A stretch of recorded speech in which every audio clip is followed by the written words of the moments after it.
Hey, y'all. Welcome back to another episode of the Short Term Show. Before we get to today's awesome guest, I want to address one thing that has been showing up in the comments.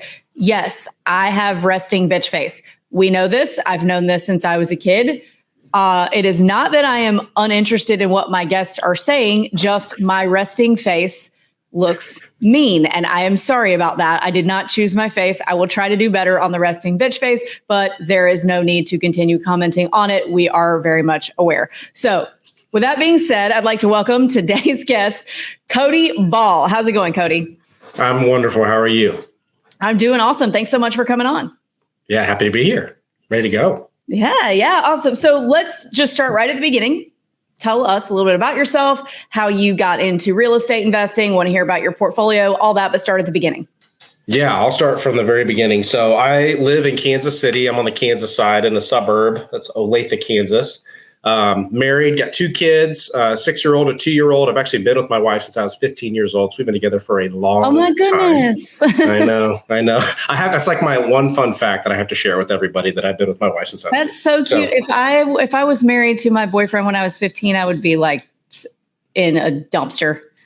Right. I don't know anything different. So I'm really thankful, actually. I'd hate to get back out there in the dating world now. But yeah, so anyway, we're from Kansas City. A little bit of my professional background. So I played baseball. I went to Pittsburgh State, which is a small Division II school in Kansas.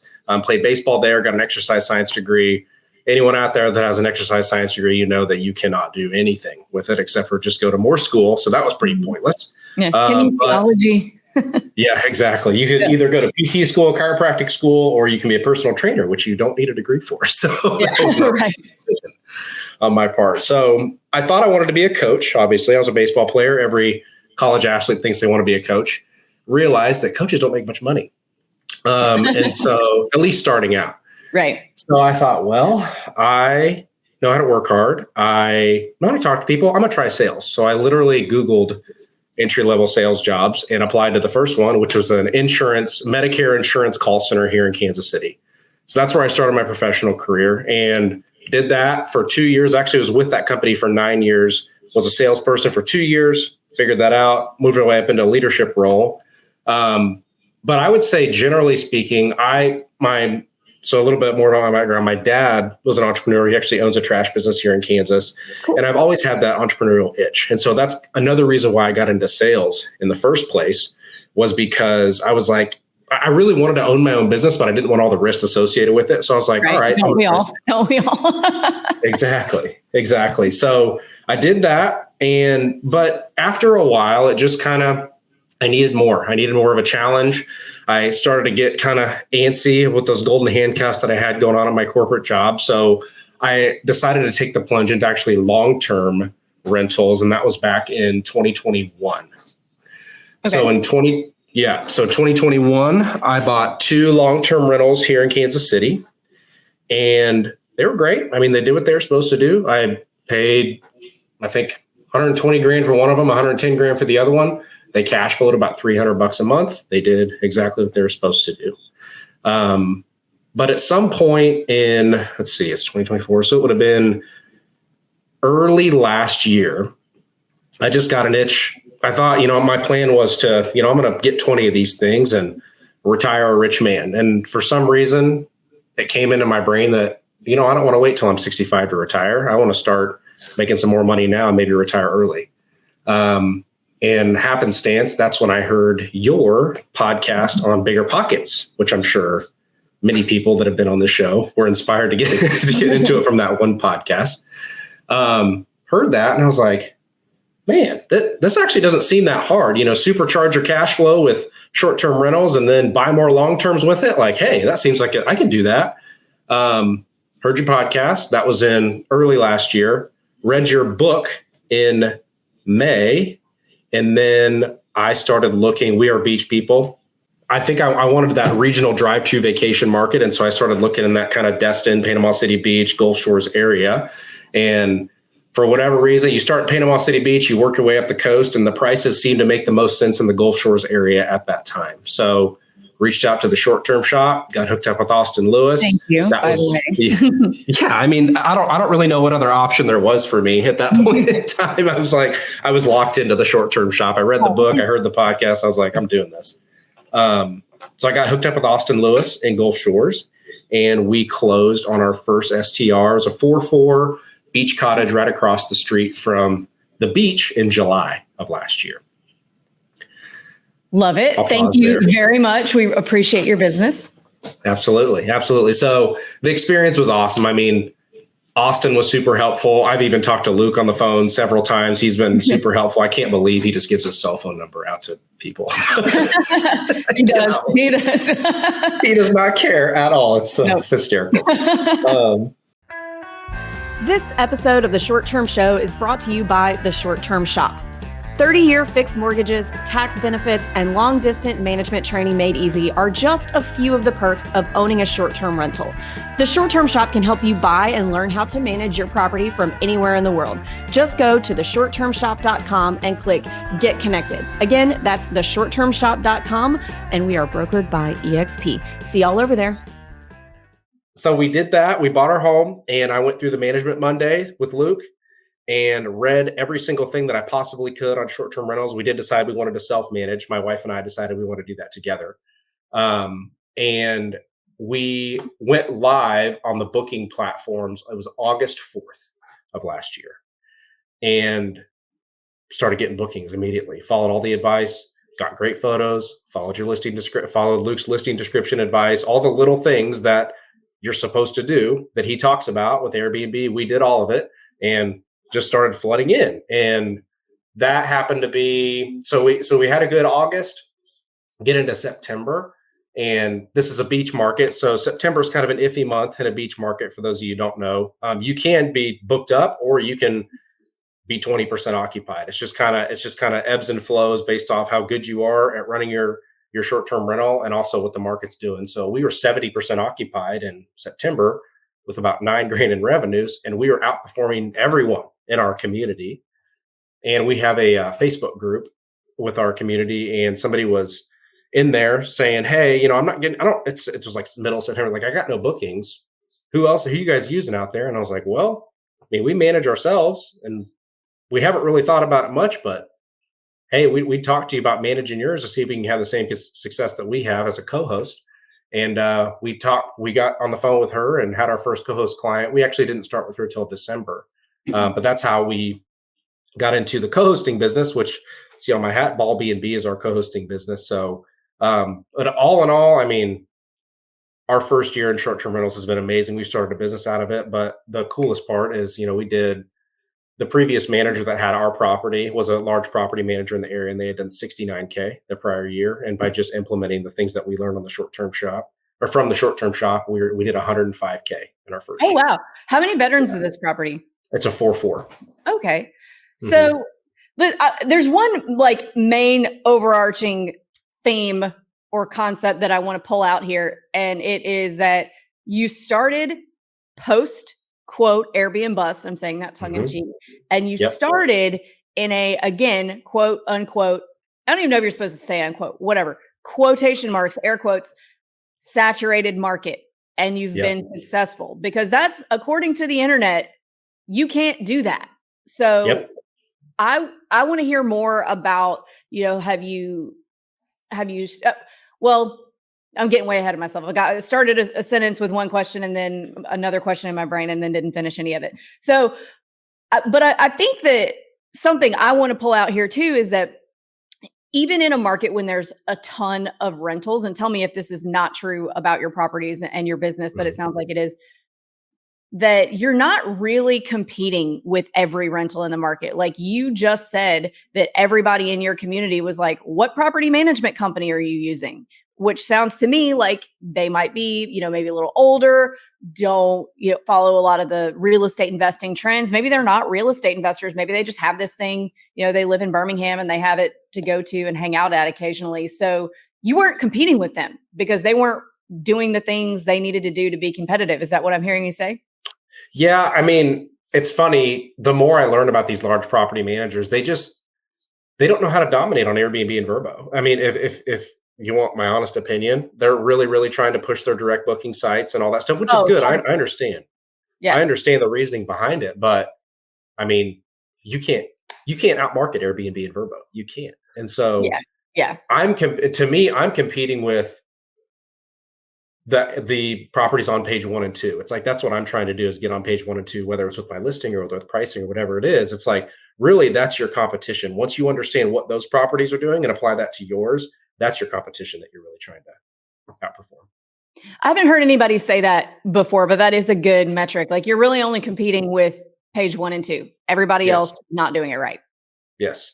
Yeah. Yes. I mean, we Rank Breeze is one of the tools that we use, and I mean, anytime you drop below page 2, like you're not getting bookings. And so understanding how to stay on that, and we can go through all that stuff if you want to, what we do to do that. But Yeah. that Let's is hear the some most important thing. Yeah, let's hear some tips and tricks to stay on page 1 and 2. What you got? Because you're clearly, you're very successful. You had everything going against you according to the internet, and Mhm. you've been successful out of the gate. So yeah, I would love to hear tips and tricks, as I'm sure all of our listeners would, on staying on page 1 and 2.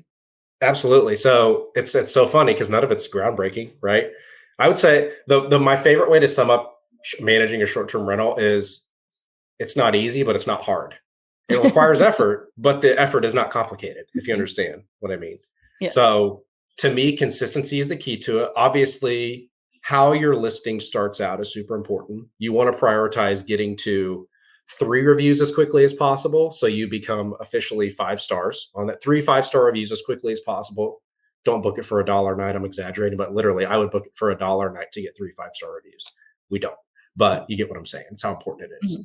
Um, And that is one thing that people get really stuck in their brain on what their break even number is. And they say, okay, I can never, ever book for below this break even number per night. But your break even number is an average. So you can go below that because you're going to get above that at sometimes too.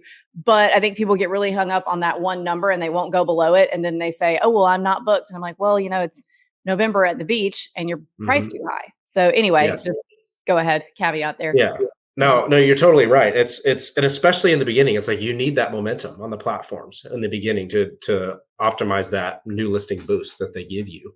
Right. And by So doing it anyway, once, we're not saying you have to do it forever, but lowering it to get booked will jump you around in the algorithm and also get you a good review. So exactly, worth doing. exactly. So getting to that 3 review mark is super important. Then getting to that five review mark is super important because you become that guest favorite on Airbnb, which helps you up in the rankings, right? Um, and this is of course after you've taken great pictures, you've vetted your pictures, make sure you're advertising the most important and unique amenities for your property up front. Your first 5 pictures are the most important. You got to make sure you've got those boom booms, that's what Luke calls them, in the first section of your Airbnb or the first section of your listing, so people understand what the highlights of your property are, because their attention span is not very long. You have to capture their attention with those first 5 photos and then with those boom booms in the description. So that's getting started. After that, I think our weekly cadence is probably the biggest reason why we are able to stay on there. So, I mean, it's little stuff, right? Every Monday, we swap our cover photo. We have 3 different cover photos that we have for each property. We swap it. Why? Because as soon as you swap a photo, add or remove a photo, it triggers you in the algorithm on Airbnb for a favorable boost, right? Day 2, update your listing title to whatever seasonality we're in. If you're a new listing, put new, or if it's an August, September, fall specials, or if you're trying to book for Christmas specials, you're trying to include those top amenities in that listing, or excuse me, the title. But ultimately, just changing it will give you that boost, right? Wednesdays, wish list Wednesday with you guys. We do that every single week with our properties. Getting those hearts, those wish lists on your property in Airbnb and Vrbo, that boosts you in the rankings, right? Thursday is our pricing day. So we do use Price Labs for our pricing software, and we can kind of get into the things that we do to set the foundation. But ultimately, once that foundation is set, you can't set it and forget it. We have a comp set for each property that we own and co-host for, and at least 8 to 10 properties. And we are enemy method.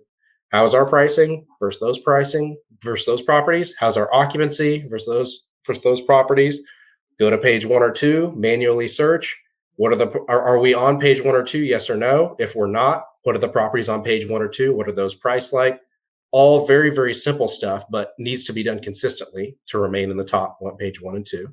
And then Fridays, we do Facebook group posts for local Facebook groups. And then we do Bill Faith's Favorite Friday, which is again more wish lists on our property. So none of it's groundbreaking, but our consistency is what separates us, I think. So there you go. I think all of that is really, really good advice. You do need to pay really close attention to your pricing. You need to pay close attention to your enemies and what other people are doing and adapt accordingly. Got to swap out those photos if things aren't working. I don't think Airbnb has ever come out and said that switching your photos or changing up your listing actually does boost it in the algorithm, but I think we've all kind of seen that it does, but they won't admit that. And maybe I think so too. Yeah, maybe it's like what is that thing called? The Mandela effect, where everybody remembers the same thing, but it's wrong. Exactly. That, but I think we've all seen that does make a difference. And I think it's important. I think a lot of people have like one photo that they're like, this is my cover photo and this is the best one. And I think you make a really good point to have 3 that you can swap between, because if you only have one really good, like this is my star photo, then you can't swap, or else you'd be hurting your listing by swapping it to, like a picture of a king bed in a bedroom or something. So I think that's a really, really good tip to have 3 good cover photos that you can use to swap between. So guys, write that down. Yes. Also, if I love data. I'm a data nerd, and we use RankBreeze to track how our listings are performing. I know, and Airbnb has a lot of things that you can use for free. You don't even have to pay for to track how your listing's performing. But I mean, back to your thing about Airbnb's never come out and said that it doesn't improving the rankings. But if you have RankBreeze for enough time and you use that A/B testing function in there where you're literally logging every time that you make a change and seeing what happens to you in the rankings when you make that change. I mean, I've done it every week for a year and a half now, and I can see, hey, it does. Like I'm telling you right now, it does. Every time we switch a thing or switch a photo, it jumps us a little bit. Even if it's just a tiny bit, it will jump you in the rankings. So having that, the more you can log your data and go back and look at it and understand this cover photo improves our click rate by this much, or improves our conversion rate by this much, as much data as you can possibly have. That's how you win on these platforms. And again, not complicated, not hard, but it takes consistency, which is not easy. So, right. Yeah.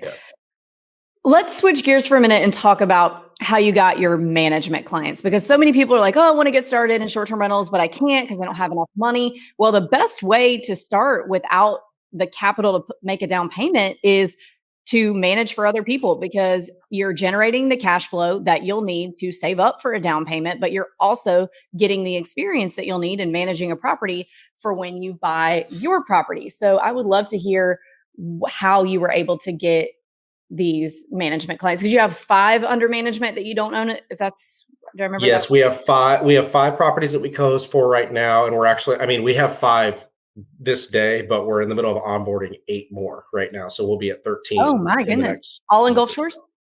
No, actually, let's see. I think 8 or 9 of them are in Gulf Shores, and 4 of them are in Hot Springs, Arkansas, which I wasn't prospecting there, but I contacted an owner in Gulf Shores, and he had properties in Hot Springs, so that's how that conversation started. Oh, cool. So anyway, sorry, ask your question again. I lost it. What does the conversation look like when you were pitching an owner to manage for them? Yes, so I may be alone in this, but I firmly believe that, and again, I'm not here to rain on anybody's parade. I'm not going to shoot down anyone's dreams by any means, but I think that you should own a property before you co-host or manage for other people. And honestly, it makes the sales process a lot easier because you have a case study or a track record of your success with your property. So I would say in my conversations, probably the easiest thing to point to as to why you should switch with us is we have our own property that we took from 69K to 105K. We have 5 other properties that we increased. It was, I think at least 25% from their previous year over year with their previous property manager. So having those bases to compare for people, I think is really important. Yeah. I'll pause there. Questions there? Yeah, I think that's reasonable. Yeah, to say, well, here's what I've done with my own property, and then they trust you a little more. Are you having trouble trying to decide which market to buy in? No problem. That's just one of the many live sessions we offer in Short Term Shop Plus. Everything you need to know about buying and managing short-term rentals from anywhere in the world, right at your fingertips. You'll also get early access to our world-famous Management Monday sessions, live each and every Monday. Don't delay. Turbocharge your generational wealth today. Join us at stsplus.com or stsconsultation.com for a live call with more info on Short Term Shop Plus. Did you know there's actually a company that will help you find and purchase your first or next short-term rental? The Short Term Shop is the premier short-term rental acquisition company. They have a team of realtors with tons of experience, and most of them actually own their own properties as well. They are the best in the business and would be happy to help you with your next purchase. You can find them at theshorttermshop.com, brokered by EXP. Theshorttermshop.com. So how do you find people to co-host? I think that's probably the biggest roadblock for most people who want to co-host is how do you find them? Yeah. So we've done it a few ways. So obviously I told you about that first client who we're so grateful for because she took a chance on us. I mean, right out of the gate. But our first one was just somebody else in the community looking for, it was a Facebook group that we found her. She was looking for another manager. We talked to her. That was how we found our first one. Our next three were actually referrals from realtors that knew. The first one was from Austin, which we appreciate Austin for. He knew that we were getting into co-hosting, and he asked me how our results were, and I told him, and then he relayed that on to the buyer of one of his properties that he listed. So that was the second one. Cool.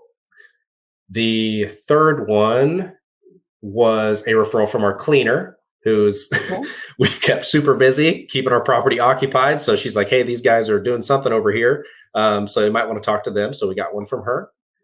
Then the next one was a referral from a different realtor who is actually part of the mastermind group. I'm in Mike Sjogren's STR Secrets mastermind. Okay. He was part of that. So that was another realtor referral. And then the rest of the properties, I believe, if I'm not mistaken, have all come from me personally prospecting. I have a sales background, so I built a call center and was personally a call center agent making 300 phone calls a day. They love Midwesterners for that. Yes, they do. Yes, they do. Luke worked in call centers and stuff when he was in college because there's a lot of them in Omaha for that reason because you guys don't have accents. Yes. So the rest of them, they were the old fashioned. We went down to Gulf Shores in February and did just some drive. We just drove around, my wife and I was like, hey, write down addresses of properties that we'd like to manage. And so we wrote down a bunch of addresses. We were able to look up the owners of those addresses through tax records. And then I just make phone calls out to them. And it's hard work, but it is what it is when you're trying to build a business. Driving for dollars. I love it. And people underestimate that, especially if you're looking for management clients, because I'm not exactly sure how it works in Gulf Shores, but over here in 30A and Destin and Panama City Beach, you have to have a sign out in front of your house that says it's a vacation rental and the name of the management company on there. Mm-hmm. And there's one that there is 1.5 miles between my house and my office on 30A. And there are probably 15 properties that are on this management company that are all within 1/10 of a mile of the beach. And the management company has been around for probably 50 years. And every single one of them is a property that should be absolutely crushing it, like crushing it. They're all like, many of them are Gulf front, but this property manager's website looks like a GeoCities website from 1995. Half the time it doesn't work. And I'm like, if I wanted to manage properties, this is where I would start, is go for all of this manager's properties, because they have a lot of really great ones that you can tell they've just had for 20 years and don't do anything with really. So I think that's a really good way to do it, because you know exactly where to find. You've got the address so you can find who owns it, and you know exactly where to find what their marketing is because they've got the name of the property management company right there. So I think driving for dollars is such an underrated way to find whether it's clients or deals to buy in general. So It is. It is. And you can, I mean, we use AirDNA so we can look up revenues of every property. So I mean, it's not perfect, but it's probably within 10% most of the time where I can find the owner or find the address, look up the owner, look up the property in AirDNA and see how much revenue it's doing. And I'm like, well, that property's doing 120. It should be doing 180. Like, hey, let's talk about those. And that's a great conversation starter between me and an owner. So I mean, it is. It is. It's great. yeah, well, Cody, so this has been so awesome. I love to hear your enthusiasm and how you've done so well in what could be considered, like the worst time in short-term rental, just media wise. And I think that you're a really great example of like, hey, you can be successful in any asset class at any time if you buy right, finance right, and manage right. And I think that you are a really great example of that. And I'm so proud that you're a client of ours and that you've been so successful and that hopefully we've played a small part in helping you down that road. But is there anything that you feel like our listeners would benefit from hearing about your story that we haven't talked about yet? I don't think so. I want to plug the short-term shop real quick because you say, guys, we did not pay him. she's not paying me. Trust me. But have you played a small part? Like, it makes me want to laugh. It's just like, have you played a small part? It's like, if you guys, all listeners out there, you're not using the short-term shop to help you find a short-term rental investment, you're out of your mind because it's not, like it's not just, oh, they have great agents. It really is a community. Like, I'm at my part of the Facebook group. I ask questions in the Facebook group.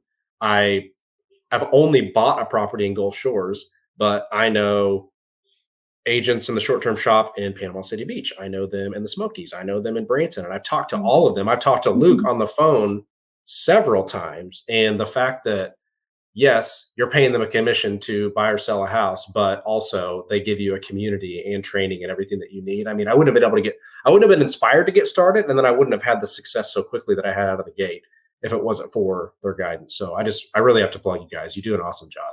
Oh, well, thank you, Cody. I really appreciate that. We can't tell you how much we appreciate your business and for you coming on the show and saying all that. Like, I could not have asked for a better ad. Thank you so much. All right, so we're to the last 3 questions of the show, and we ask these same 3 questions to everyone. First question, what advice would you give 20-year-old Cody? 20-year-old Cody. Don't get an exercise science degree. That's that. Yeah, I mean, I have a communications degree, like same thing here. It's like, yeah, I would say, gosh, I mean, it's so cliche, and I don't want to be cliche, but it is just get started sooner. Get started in real estate sooner. Yeah. The sooner that you get started, the more well off that you're going to be, and it just gives you so many options. I mean, yeah, like I don't regret getting a W-2 because it taught me how to be successful in a corporate environment, and it taught me, discipline and work ethic and things like that. But if I would have been smart and maybe house hacked out of the gate and, started buying long terms or even short terms out of the gate, I mean, by now I probably could have a portfolio of 20 plus properties if I had just started sooner. So don't wait, start now. Yeah, Even with the market the way that it is, I will say that if I'm saving up money rapidly so I can buy as soon as possible with the way the market it is right now, because people are sitting on the sidelines and this property that we have in Gulf Shores, sorry, I'm going on a rant now. No, this property that we had in Gulf Shores, we bought it a second home loan, 15% down, a 7.625% interest rate. And a HELOC. Luke ripped my butt for that. I took out a HELOC on that.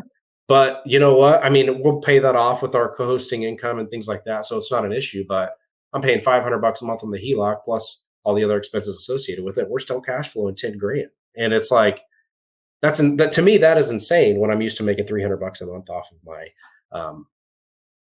long-term rental. So get started now, regardless of what the market's doing. You're not going to regret it later. That's my advice. Great advice. And so, kind of similar question, but you have to come up with a different answer. What advice would you give a new investor who's looking to get started today? So we're recording this in October 2024, kind of wacky out there, got an election coming up. What advice would you give somebody who's trying to get started today? don't get too bogged down in the details. Everything when it comes to running short-term rentals or long-term rentals, anytime in real estate, it's all learnable. So don't let yourself don't be scared where it seems overwhelming because there's so many things that go into it. Just take it one step at a time. Get pre-approved, start analyzing properties, then understand how to manage properties, read some books. All the information that you need is out there. You just have to be willing to read it and listen to the people that know more than you do. So my advice would be, don't be fearful. Everything is figure outable. Great advice. And last question, what's your favorite book that's impacted your mindset? So I have a bunch. I don't think I'd even be an original member of any real estate podcast if I didn't say Rich Dad Poor Dad. So I have to say Rich Dad Poor Dad. But outside of that, it'd be a tie between Grant Cardone's 10X.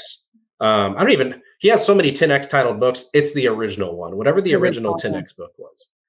And the reason why is because if you haven't read it, listen to it on audio. I listened to it on a trip and had Grant Cardone yell at me for 4 hours, and it was the most amazing 4 hours I've ever had in my life. Just, you don't understand the type of that until I read that book. I didn't quite understand the type of urgency and action that people at that level were taking. And I feel like that book really kicked me into gear. Like, hey, you could take way more action than you're taking right now. Yeah, that's one of them. Go ahead.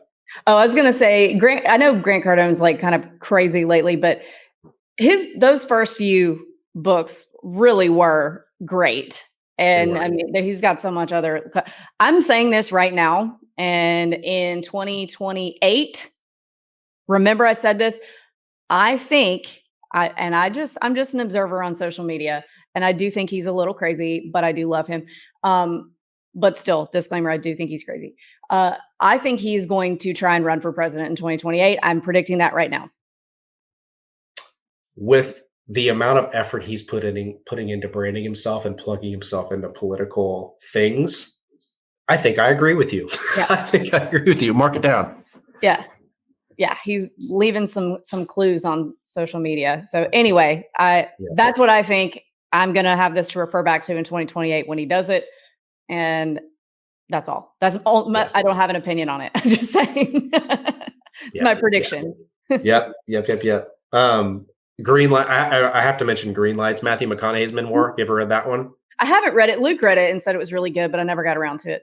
It's fantastic. It's my favorite book, period. Definitely listen to it on audio, because how can you not just listen to Matthew McConaughey tell stories for however long the book is? But that book was just really good perspective on, going after the things that you want in life and understanding when, life's giving you signs to move forward or stop. And it's just a fantastic book. So I have to mention that one as well. Good. I'm going to put that on my audio list. I forgot about that one, actually. Yeah. It's great. All right. Well, Cody, thank you so much for coming on, and thank you for all the wonderful things you've had to say about us. I really appreciate that. And if our listeners want to follow you or find you, how can they do that? Yeah, so you can follow me. I have a Facebook, Cody Ball's my name. We have a website, ballbnb.com. And then we also have a Facebook page for Ball BNB as well. So you can find us on there, message me. My phone number's on there. If you want to text me, call me. I'm here. All right. Well, Cody, thank you so much for coming on. Awesome. Thank you.